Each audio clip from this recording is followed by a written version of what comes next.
अभी हम डिस्कस करेंगे, आपने पढ़ा था क्लास 9th में नंबर सिस्टम। मिल जाएगा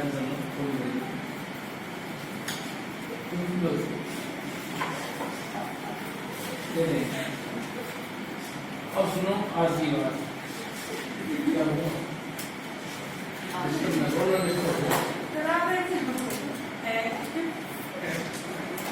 अंजलि बड़ी दूर बैठ गया बात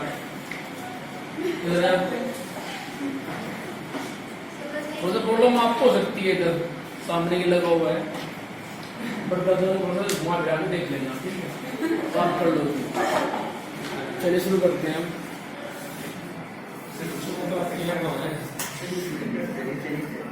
देखो क्लास 9 का आपने पढ़ा था नंबर सिस्टम, सिस्टम लेना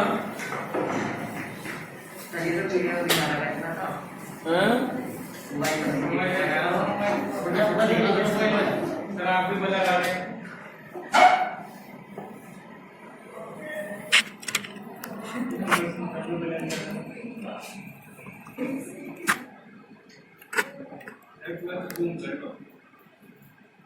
सही आएगा, टेंशन ना लो। तो नंबर सिस्टम आपने पढ़ा था लास्ट में, उसमें आपने बताया गया था कि भाई नंबर जो होते हैं पहले आता है नेचुरल नंबर, उसके बाद आता है होल नंबर,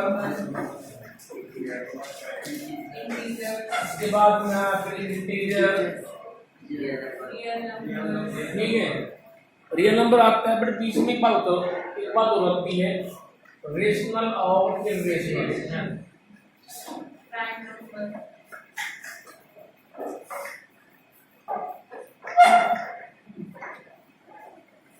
फिर उसके बाद में आता है प्राइम, इवन और रियल नंबर। लेकिन हम आगे नहीं जा रहे हैं आज, फिर कभी जाएंगे, ठीक है। आज हम यही पर रुक रहे हैं और हम इन नंबर के बारे में डिस्कस करेंगे, ठीक है। कैसे? ये जो नंबर होते हैं अपने आप में, ये होते हैं दो तरह से। एक होता है टर्मिनेटिंग,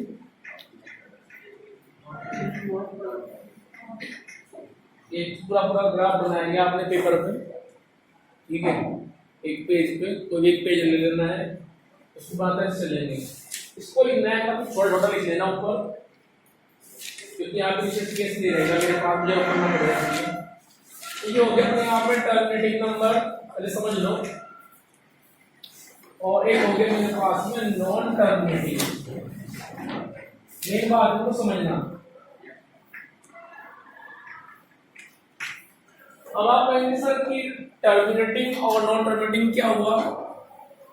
टर्मिनेटिंग नंबर का मतलब होता है अंजलि, जब आप किसी को डिवाइड करें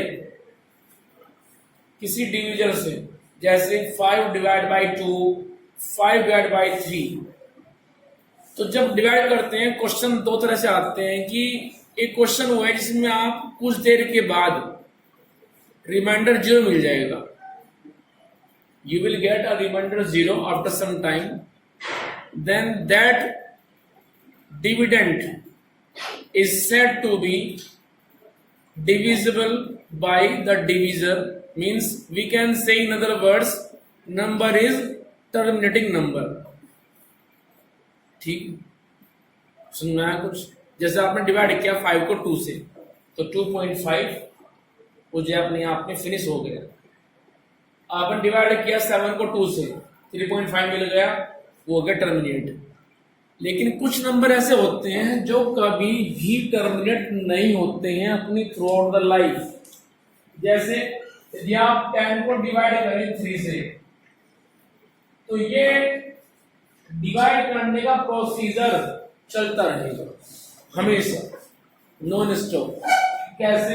आप खुद देख लीजिए, 3 3 जा 9, 1 डेसिमल लगाया 0, 3 3 जा 9, 1 0, 3 3 जा 9, 1 0 9, ठीक है। और ये बात भी कंफर्म है कि डेसिमल के बाद हमें 3 ही मिलेगा, कोई और नहीं मिलेगा। तो यहाँ हमने पैटर्न भी जान लिया। पैटर्न क्या है, हमेशा आएगा 3, हमेशा रिमाइंडर क्या बचेगा 1 और चलता रहेगा हमेशा। ठीक है, तो ऐसे नंबर को बोलते हैं नॉन टर्मिनेटिंग नंबर, क्योंकि वहां पे ये प्रोसीजर कभी स्टॉप नहीं होता है, इसमें आपको कभी रिमाइंडर 0 नहीं मिलता है। सो 10/3 इज नॉन टर्मिनेटिंग नंबर। सुनना है, कुछ नंबर होते हैं दो तरह से, टर्मिनेटिंग और नॉन टर्मिनेटिंग। टर्मिनेटिंग नंबर वो है जिसमें कुछ देर के बाद रिमाइंडर 0 हो जाए, जो प्रोसीजर चल रहा था वो रुक जाए, स्टॉप हो जाए, बात खत्म, उसको बोलते हैं टर्मिनेटिंग। लेकिन जिसमें रिमाइंडर कभी 0 ना मिले, वो चलता रहे आगे की तरफ, उसको बोलते हैं नॉन टर्मिनेटिंग नंबर। बात समझ आई यहाँ तक, आगे चले।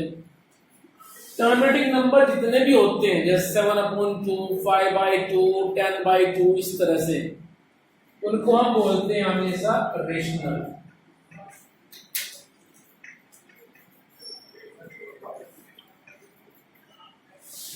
आपके दिमाग में आया कि जो नॉन टर्मिनेटिंग नंबर होंगे उन्हें क्या बोलेंगे फिर? इरेशनल। बिल्कुल गलत। क्यों? सुनो ध्यान से। नॉन टर्मिनेटिंग नंबर ने कहा कि भाई चलो मान लेता हूं कि मेरे यहाँ पे गलती है, एक बड़ी सबसे बड़ी कमी है कि ये प्रोसेस नहीं रुकता। इनके यहाँ तो रुकता है, इनके यहाँ नहीं रुकता है, चलता रहता है। तो इसने कहा कि आप मेरे यहाँ पे चेकिंग करो, किस बात की? कि जब प्रोसेस नहीं रुक रहा है तो डेसिमल के बाद में यदि ये अपने आप में टोटली डिसिप्लिन वे में है, पैटर्न को आप जान पा रहे हैं कि पैटर्न क्या चल रहा है, तो उसको लिखिए आप रेशनल।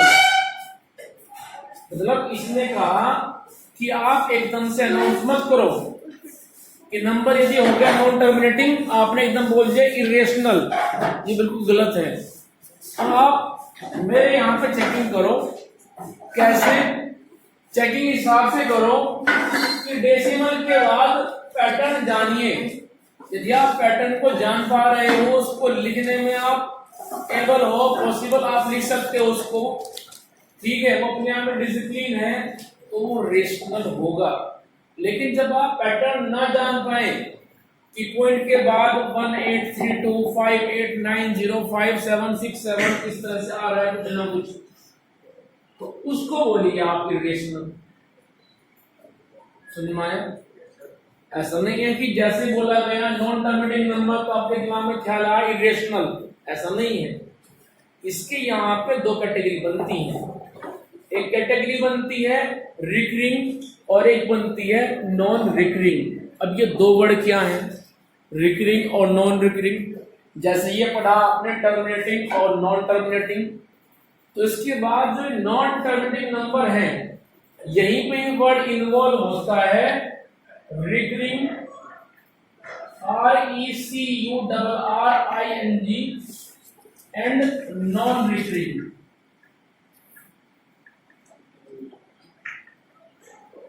ये रिकरिंग और नॉन रिकरिंग हमारी लैंग्वेज में होते हैं डिसिप्लिन और इनडिसिप्लिन। डिसिप्लिन वो जिसके यहाँ पे पैटर्न पता है, फिक्स है कि भाई हर बार 3 आएगा, तो इसको बोलते हैं रिकरिंग।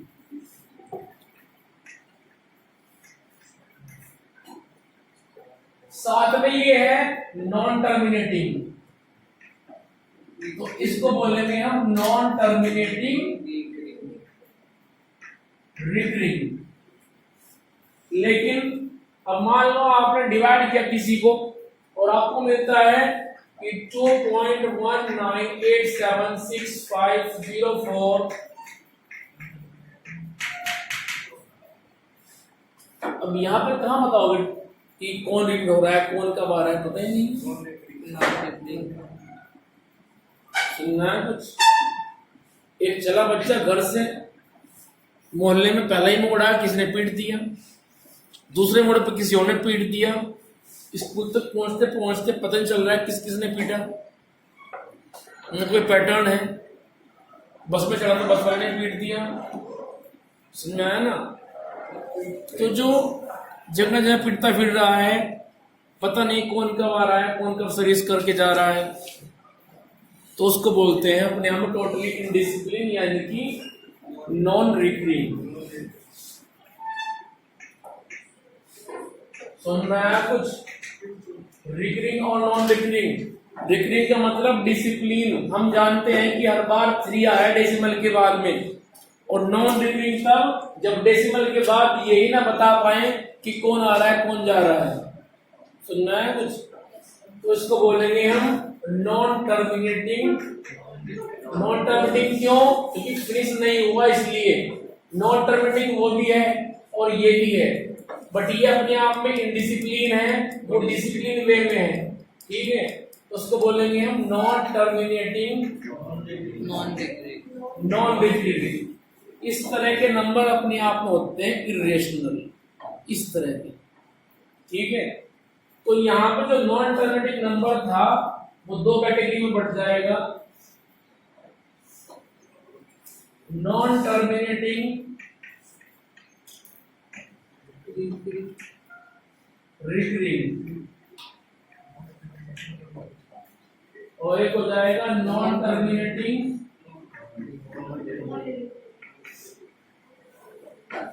और नॉन रिकरिंग।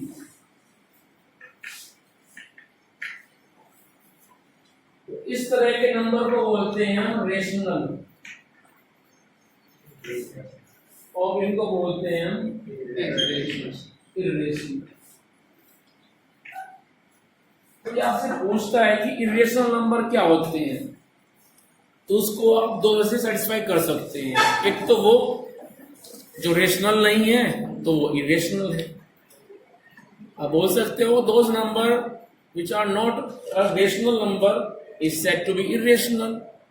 दूसरे वे में आप ऐसे बोल सकते हो कि non terminating non recurring numbers are irrational number, ठीक है बच्चे। कोई पूछता है रेशनल नंबर तो आप ऐसे भी लिख सकते हो, a form of p upon q is said to be a rational number.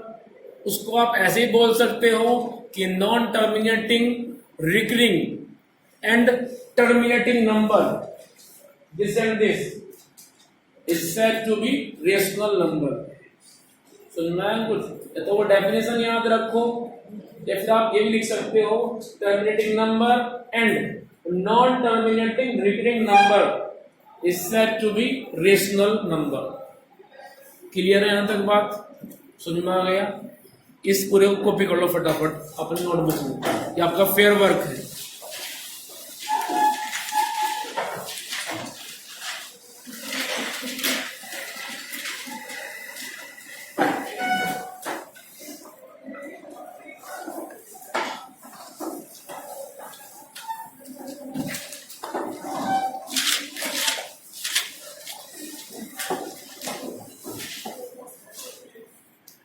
जल्दी कॉपी करें।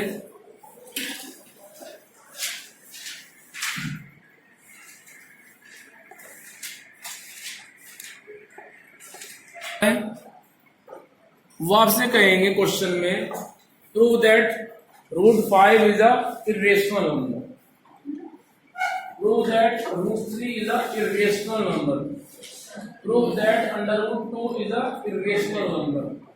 अब तक तो हम बता रहे थे कि ये इरेशनल है वो इरेशनल है, लेकिन अब वो कहेंगे आपसे कि प्रूव करके दिखाइए कि ये इरेशनल कैसे हुआ। ठीक है भाई, समझ में आ गया? तो जब किसी नंबर को प्रूव करना होता है, मैं एक क्वेश्चन लेके चल रहा हूं और क्वेश्चन है prove that √5 is an irrational number।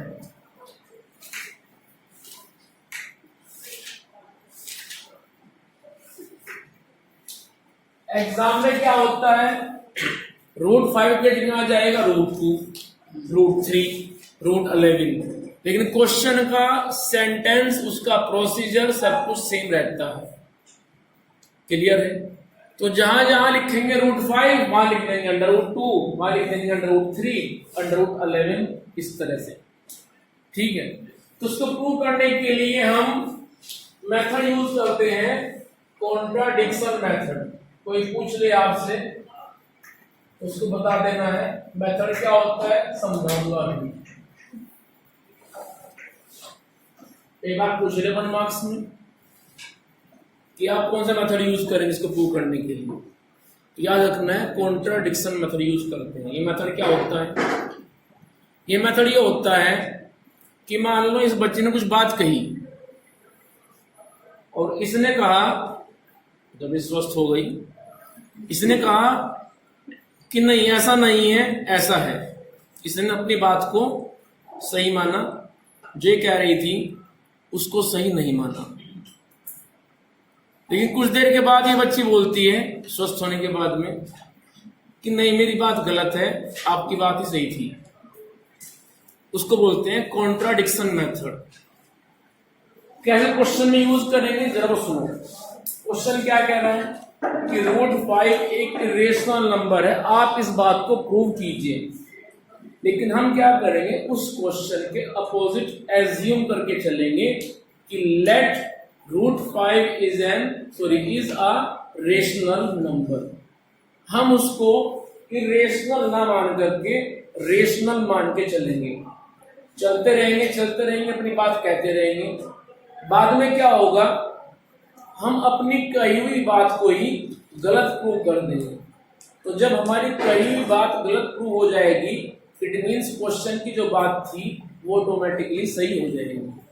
इसको बोलते हैं कॉन्ट्राडिक्शन मेथड। दोबारा फिर सुन लो, क्वेश्चन के अपोजिट एज्यूम करके चलना और फिर अपनी बात के सपोर्ट में कुछ बातें कहते रहना, और फिर उन्हीं बातों में से एक बात निकल के आएगी जो आपकी उस कही हुई बात को गलत प्रूव कर देगी। कि जो आपने बात शुरू में कही थी कि √5 एक रेशनल नंबर है, इरेशनल नहीं है, वो आपकी बात को गलत प्रूव कर देगी।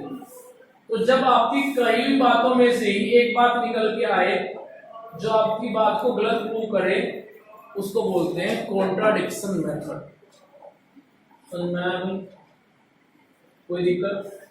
कोई पूछ ले आपको बता देना है कि हम क्वेश्चन की लैंग्वेज का अपोजिट मान के चलते हैं, फिर हम अपनी बात कहेंगे अपने पक्ष में, क्योंकि मैं तो अपनी बात रखनी है, हमें अपना आपको बड़ा दिखाना है।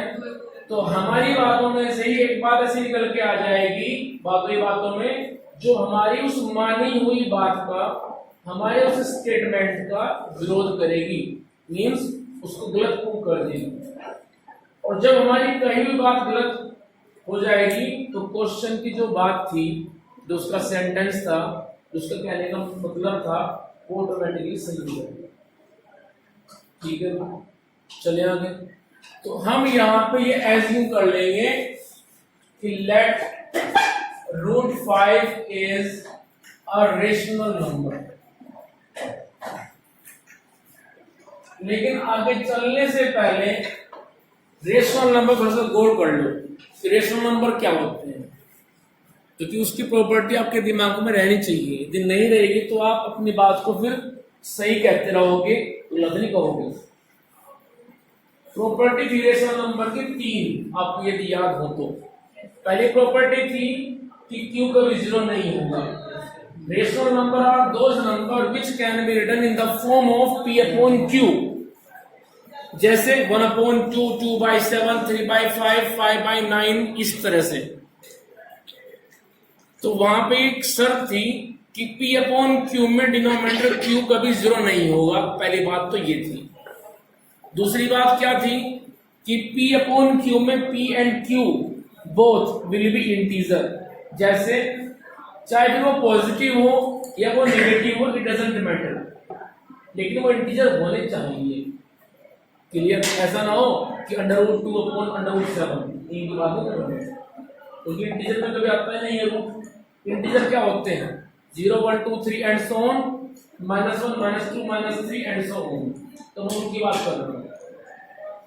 तो रेशनल नंबर वो नंबर होते हैं जिनको आप p/q की फॉर्म में लिख सकें, q कभी 0 ना हो, p और q दोनों अपने आप में इंटीजर हो, और सबसे इंपॉर्टेंट बात जो हम यहाँ पे यूज करेंगे, उन दोनों का कॉमन डिवीजर, उन दोनों को काटने वाला सिर्फ 1 होना चाहिए, 1 के सिवाय कोई और नहीं होना चाहिए।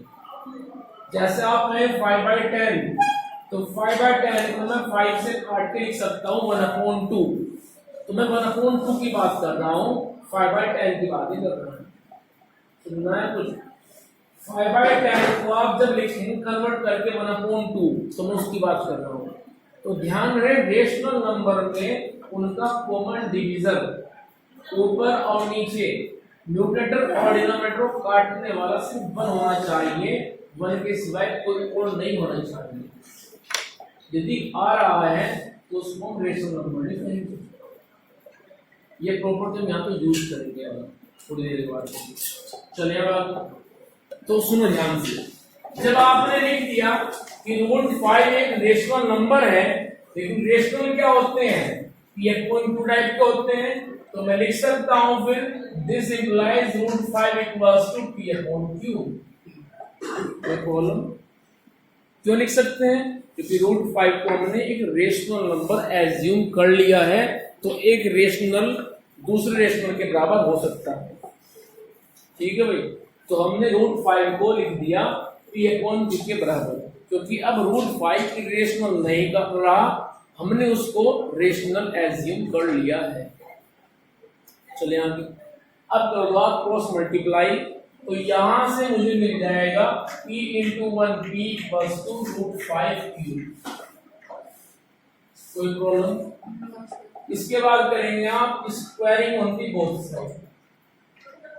क्यों कर रहे हैं? जिससे अंडरवुड फिनिश हो जाए। Squaring on the both side करेंगे, दोनों तरफ का स्क्वायर, तो P बनेगा P², और जब करेंगे इधर का स्क्वायर तो √5Q × √5Q आएगा, तो √5 × √5 बनेगा 5, तो मैं इसको लिख सकता हूं 5 × Q²।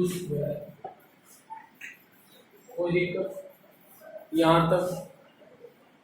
चलिए आगे, अब इसके बाद में आप इधर आ जाओ थोड़ा सा साइड में।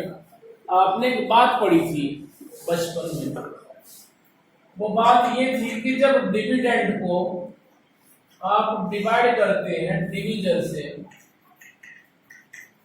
तो मिलता है कोसेंट और बचता है रिमाइंडर। पढ़ रखा है आपने? तो वहीं पर हम एक बात और भी लिख सकते हैं कि भाई dividend equals to divisor into quotient plus remainder. नहीं लिख सकते?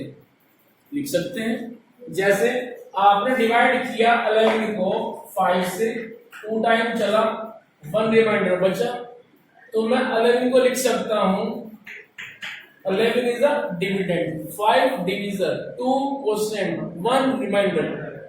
तो मैं लिख सकता हूं कि 11 equals to 5 × 2 + 1। सोल्व करेंगे तो यही मिलेगा या नहीं मिलेगा? मिलेगा? ठीक है। अब इस बात में और इस बात में ध्यान से देखो, बस फर्क इतना है कि वहां प्लस नहीं है, नहीं है, तो क्यों ना फिर मैं उस बात को ऐसे लिख दूं। कैसे लिखूंगा? आइए जरा इधर, मैं लिख सकता हूं कि P² डिवाइड हुआ 5 से, Q² टाइम चला और रिमाइंडर कुछ नहीं बचा। करके देखिए इस बात को, नहीं पे आ जाओगे। कैसे? कि dividend equals to divisor into quotient plus remainder. करके देख लो, नहीं आ जाओगे? आ जाएंगे ना? इसका मतलब क्या हुआ कि 5 डिवाइड कर रहा है P²। क्यों? क्योंकि रिमाइंडर 0 बचा। देखो उधर, और आप जानते हैं कि जब रिमाइंडर 0 बचता है तो वो टर्म डिवाइड हो चुकी है कंप्लीटली। क्लियर? अब इसके बाद जो बात बताऊंगा थोड़ी वो देर से हजम नहीं होगा। और जरा वो बात ये है, यदि 2 से आप डिवाइड करते हैं 4 को, 2 2 4 0 कट गए, तो फिर 4 का स्क्वायर करो, वो भी कटेगा 2 से, करके देखिए। यदि आप 3 से डिवाइड करते हो 15 को, तो 15 का स्क्वायर करो, वो भी कटेगा फिर 3 से, करके देखिए। स्क्वायर 15 क्या होगा? 225, और 225 3 से कटता है, 3 7 जा और 3 5 जा। तो आज एक बात सीख करके जाना कि यदि कोई नंबर किसी नंबर को डिवाइड करता है तो फिर उस नंबर का स्क्वायर भी उससे डिवाइड होगा। जैसे 5 से आप डिवाइड करो किसी को, 10 को, 20 को, 25 को, तो फिर 25 का स्क्वायर 625 भी डिवाइड होगा 5 से, करके देख लो आप। सुनना है कुछ? यदि आप 7 से डिवाइड करते हैं 14 को, कुछ आता है 7 जा 14, तो 14 का स्क्वायर 196 भी डिवाइड होगा 7 से, करके देख लो। बात बैठ गई दिमाग में? चले अब आगे। आओ जरा, अभी आप बोल रहे हो कि 5 डिवाइड कर रहा है पी स्क्वायर को, लेकिन जो आपको सारी इधर रामायण बताई है उससे तो आप ये भी लिख सकते हो कि फिर तो 5 डिवाइड करेगा पी को भी, ये नहीं लिख सकते? मेरे ख्याल थोड़ा देर से हजम होगी भाई। यदि 5 डिवाइड कर रहा है पी स्क्वायर को, 7 डिवाइड कर रहा है 14 के स्क्वायर 196 को, तो 14 तो डिवाइड होगा 7 से, तो वही तो बात लिखी मैंने। बस मैं बात कर रहा पी और क्यू में, एग्जांपल दे रहा मैं डिजिट के आपको। सुनना है कुछ? यहां तक कोई दिक्कत? अब जरा इस बात पे गौर फरमाओ, जब 5 डिवाइड कर रहा है पी को, पी का हमें पता नहीं है कि पी क्या है, 5 है या 10 है, 15 है या 20 है। यदि ये सुनते रहो ध्यान से, यदि ये पी 5 हुआ तो कटेगा 1 टाइम, 5 बन जा 5। यदि ये पी 10 हुआ तो कटेगा 5 2 जा 10। यदि ये पी 15 हुआ तो 5 फिर जा 15। लेकिन पी के बारे में तो हम जानते नहीं है। घर पे मेहमान आए हैं, मेहमान नहीं जानते कि कौन से मेहमान आए हैं, लेकिन ये बोल जाएगा कि भाई मामा जी आए हैं, तो अब बात कंफर्म हो गई है, मामा जी आए हैं तो कुछ स्पेशल लेकर के चलेंगे साथ में, मामा को खिलाएंगे। सुनना है ना कुछ? तो बात स्पष्ट हो गई कि घर पे जो मेहमान आए हैं मामा जी हैं, लेकिन फोन में बोल जाएगा कि सिर्फ मेहमान आए हैं, अब कंफर्म नहीं है कौन आया है। सुनना है ना कुछ? तो यहाँ पे क्या है, ये मेहमान ही तो है, पी, उनका नाम पी है, नाम कंफर्म नहीं हो रहा है कि मामा जी हैं, कौन है, बुआ है, फूफा है, पता ही नहीं है। सुनना है कुछ?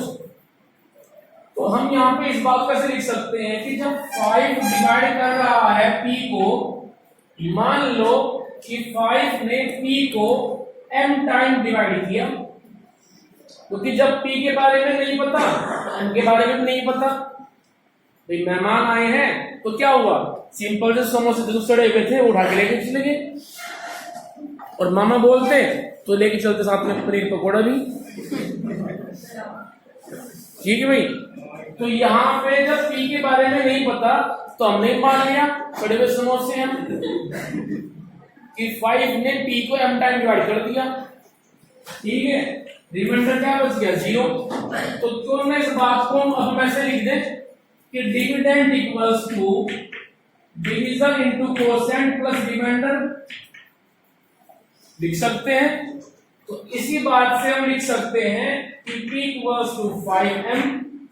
कोई दिक्कत यहां तक? अब ये p की वैल्यू उठा के यहां पे रख दो, क्वेश्चन आपको आधा हो गया।